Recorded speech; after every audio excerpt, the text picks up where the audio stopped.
मित्रों, सभी को मेरा सायंकालीन प्रणाम है। बल्कि आप कह सकते हैं कि सायंकालीन से बढ़ के हम लोग रात्रि की तरफ आ रहे हैं। आज का विषय अपने छात्रों की जो समस्याएं हैं उच्च शिक्षा में, वे उच्च शिक्षा में क्यों नहीं निपुण हो पा रहे हैं, इस विषय पे मैं अपने विगत कुछ वर्षों के अनुभव को आपके साथ साझा कर रहा हूं और उसमें क्या सुधार हो सकता है जो आवश्यक है, वो छात्रों के लिए भी सुनने लायक है, उनके गार्जियंस के लिए भी, और हम शिक्षकों की क्या समस्याएं हैं इस पर भी सरकार के नुमाइंदे या सरकार को ध्यान देने की आवश्यकता है। मेरा अनुभव आज के टॉपिक में उन छात्रों से है जो मेजॉरिटी उत्तर भारत में, पर्टिकुलरली उत्तर प्रदेश की मैं बात कर रहा हूँ, जहाँ से मैं अपने अनुभव को साझा कर रहा हूँ, कि बच्चों में ज्ञान के प्रति जो ललक है, जो ज्ञान के प्रति एक भूख है, उसकी निश्चित रूप से बेहद कमी को देखा जा सकता है। कारण अनेक हैं, लेकिन कुछ कारणों पे मैं अपनी बात रख रहा हूं। जब मैं बीएससी में बच्चों को पढ़ाने के लिए कोरोना काल के पहले से भी, कोरोना काल के बाद तो हालत बदतर हो गई है, लेकिन इवन देन उसके पहले के वर्षों में भी डे टू डे 2005 में जो स्थिति 6 में उससे खराब हुई, 6 से 7 और खराब गया, 10 और खराब गया। डे टू डे जो डिटोरेशन आम छात्र के नॉलेज में हो रहा है, वो एक चिंता का विषय है, नो डाउट। देश में कुछ छात्र 1%, 2%, 4% ऐसे हैं जो विदेशी छात्रों से भी उनके कॉम्पिटिटिव हैं या उनसे बढ़ चढ़ के, लेकिन केवल उनके अच्छे होने से देश ये विकसित राष्ट्र नहीं हो सकता। आज मैं तरुण विजय जी का बड़ा ही सुंदर युवा पीढ़ी के लिए लेख संपादकीय पढ़ रहा था, जो मेरी आदत में है पढ़ना। उन्होंने काफ़ी उज्जवल भविष्य की कामना की है और बहुत सारी चीज़ों को रेखांकित किया है कि हम लोग किस तरह से आगे बढ़ रहे हैं। लेकिन ये आगे बढ़ने की स्पीड कुछ उसी तरह से है कि आप दिल्ली में लाके किसी मशहूर कॉलेज में किसी विदेशी आदमी को घुमाइए, IISc बंगलौर में ले जाके घुमाइए, BHU MU में घुमाइए, लेकिन जब उसी को आप सुदूर एटा इटावा या आजमगढ़ के सेल्फ फाइनेंसिंग कॉलेजों में, इवन देन एडेड कॉलेजों में जब घुमाएंगे, और जब वो इमेज इन बड़े कॉलेजों की लेके देश के बारे में उनसे मिलेगा, तो उसे घोर निराशा होगी। कारण क्या है? सबसे बड़ा कारण स्कूलिंग का फेल होना, खास करके गांव में, इवन देन शहरों में भी। क्यों गांव को ही मैं दोष दूं? स्कूलिंग इतनी पुअर होती जा रही है, या तो पढ़ाने वाला स्टाफ नहीं आ रहा है, या अच्छे लोग आ तो रहे हैं लेकिन वो डिवोशन नहीं है, वो गुरु छात्र के बीच जो एक सीखने और सिखाने का जो तारतम्य है वो कहीं न कहीं छिन्न हुआ है, जिसका खामियाजा आज समाज और देश भुगत रहा है। आने वाले 2-4 सालों में और विकराल ये समस्या होगी अगर इस पे लगाम नहीं लगी या इसको रोका नहीं। सबसे बड़ा कारण लाख प्रयास के बाद भी हाई स्कूल और इंटर लेवल पे नकल का न रुकना। नकल का न रुकना,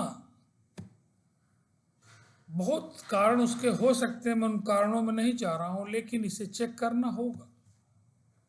आज अगर नकल पूरी तरह बंद हो जाए, रिजल्ट कितना भी गिर जाए उसकी चिंता छोड़िए, 1-2 साल रिजल्ट गिरेगा, गिरने दीजिए। माननीय मुख्यमंत्री कल्याण सिंह जी के जमाने में रिजल्ट एकाएक गिर गया।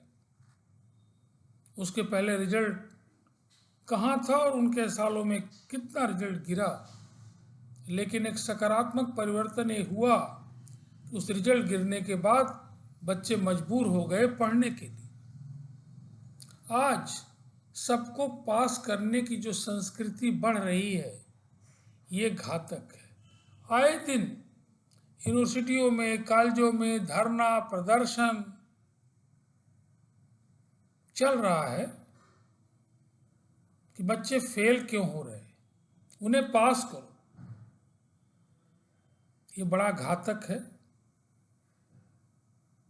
इसमें शिक्षक को भी जी जान से लगना होगा कि बच्चा हमारा ईमानदारी से इम्तहान दे और फेल ना हो। शिक्षक की जिम्मेदारी को भी कहीं न कहीं तय करना होगा। बात मेरी बुरी लग रही होगी शिक्षकों को, लेकिन आप बिना जिम्मेदारी लिए हुए नहीं रह सकते। अगर आप चाहते हैं कि समाज हमारा कुछ अच्छा करे तो जिम्मेदारी तो लेनी होगी। बाकी विभागों में जिस तरह से जिम्मेदारी है, ऐसे हमें भी हमारा छात्र अच्छा अगर नहीं कर रहा है तो ये हमारी जिम्मेदारी, सरकार नहीं, ये हमारे मन को कचोटना चाहिए कि आखिर क्यों छात्र अच्छा नहीं कर पा रहा। उसके पीछे बहुत बड़ा कारण स्कूलिंग का फेल होना। बच्चा एन कैन प्रकरण नकल और जुगाड़बाजी के चलते या सिस्टम के फेल्योर के चलते बीएससी में आ गया है। √2 + √2 बराबर √2 इंटू √2 बराबर उसे नहीं आ रहा है। 5 + 10/5 + 20 में 5 से 5 काट दे रहा है। ऐसे छात्र को उच्च शिक्षा में शिक्षक भी क्या करे, कितने नीचे से पढ़ाए।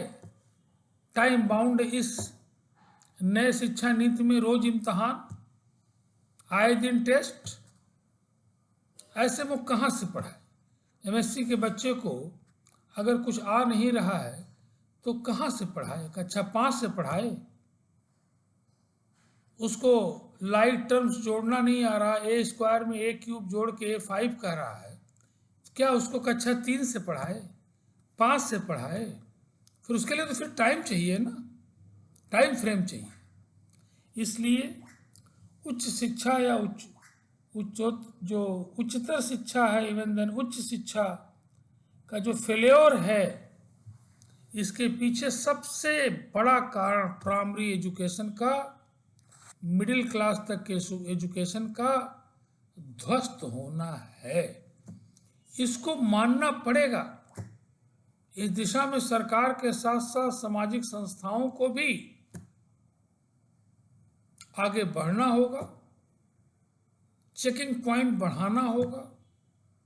मॉरलिटी का निश्चित रूप से इसमें कहीं न कहीं रोल होगा और छात्रों के गार्जियन को जागरूक होना होगा।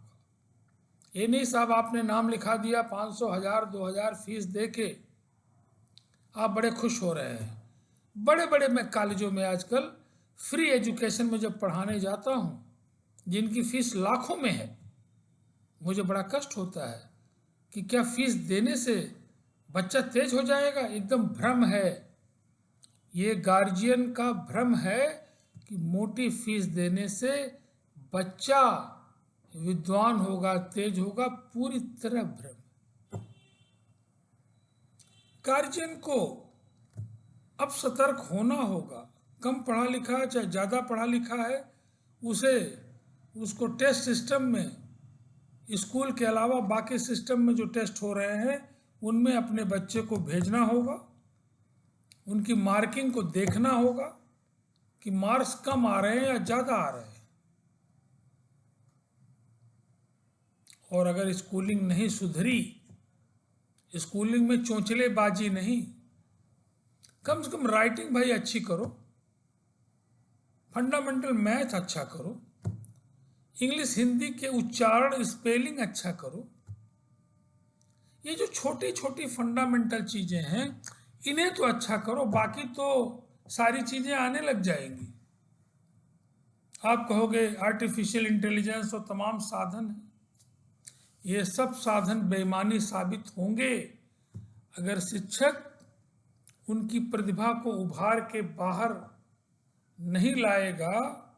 तो ये सारे जो टूल्स हैं जो निश्चित रूप से उनके काम को आसान तो बनाएंगे, इसमें कहीं दो राय नहीं है, लेकिन इनिशिएशन, जो फंडामेंटल उसकी सोच है, उसको एआई नहीं ठीक कर पाएगा। ये टूल्स कुछ नहीं कर पाएंगे, ये बोझ हो जाएंगे उसके लिए।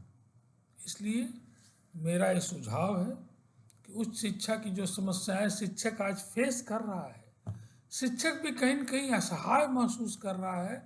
इतना पुअर स्टूडेंट आया सर, इसे क्या करें, इसको तो सिंबल नहीं आ रहा है और एमएससी में आ गया है, मरकरी के सिंबल को एमजी बोल रहा है, सोडियम के सिंबल को एसए बोल रहा है, और इतनी उच्च क्लास तक ये कैसे आया है, ये सोच के शिक्षक भी असहाय महसूस कर रहा है। इसलिए मेरा सुझाव अपने छोटे भाइयों से, अपने छात्रों से, कि अपने छोटे भाइयों को आप नीचे के क्लास में मदद करिए, उनको फंडामेंटल तरीके से थोड़ा अच्छा बनाइए, जिससे कि उच्च शिक्षा में उन्हें कोई कठिनाई न आए।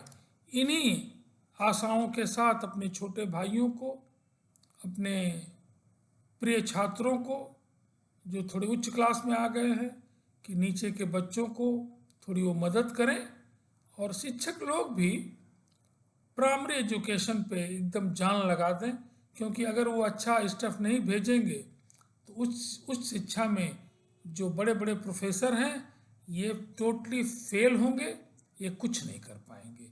इन्हीं शब्दों के साथ आज की वीडियो को मैं यहीं समाप्त कर रहा हूँ, और मैं शिक्षा पे बार बार अपनी वीडियो देता रहूँगा, और मुझे उम्मीद है कि कुछ न कुछ इसका प्रभाव आने वाले समय में निश्चित रूप से पड़ेगा। पुनः आप सभी को मेरा प्रणाम।